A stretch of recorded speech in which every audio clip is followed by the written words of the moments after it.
আজকে আবারও এদেশের ছাত্র জনতা আবারও জেগে উঠেছে। কয়েকদিন আগে আমাদের বাংলাদেশের একজন সূর্য সন্তান ওসমান হাদিকে ডাইরেক্ট গুলি করা হয়েছে, শোনেন না আপনারা?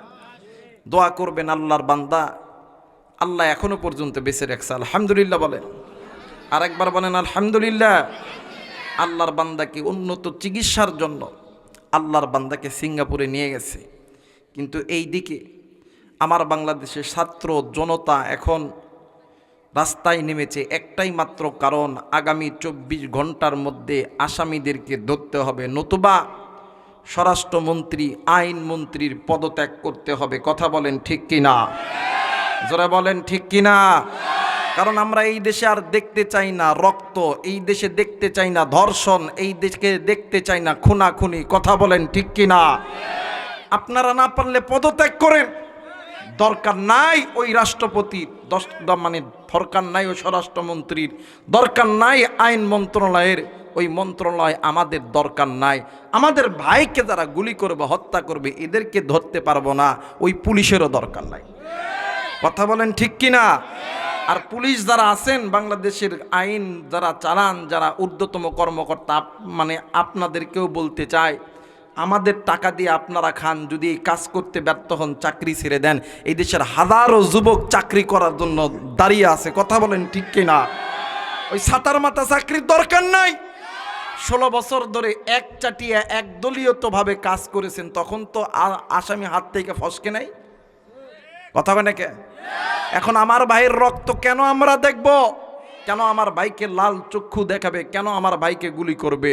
আগামী 24 ঘন্টা পর্যন্ত ওলামায়ে কেরামদের পক্ষ থেকে আমরাও আলটিমেটাম দিয়েছি, আগামী 24 ঘন্টার মধ্যে খুনিকে অ্যারেস্ট করতে হবে।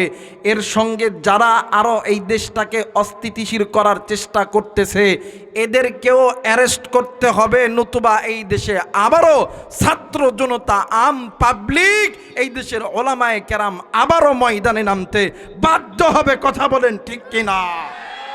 আল্লাহ তাআলা এই খুশিতে আছি, না জানি আজকে রাত্রের মধ্যে গ্রেপ্তার হয়।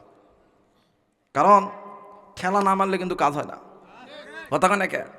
আমাদের বাংলাতে একটা বাক্য আছে যে ঠেলা না দিলে কাজ হয় না।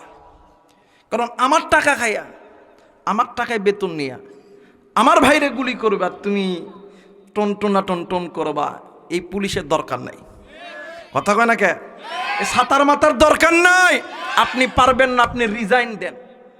আমার দেশের হাজারো যুবক চাকরি করার জন্য প্রস্তুত আছে, কিন্তু তোমাদের মতন দালালির দরকার নাই। তোমরা চাচ্ছ যে আবারও ওই ছাতার মাথা আবার এবার আনবা। কথা কেন কে? তোমরা যদি ছাতার মাথা আনতে চাও, এবারে 7 সিস্টার ভেঙে দিব। কথা বলেন ঠিক কিনা?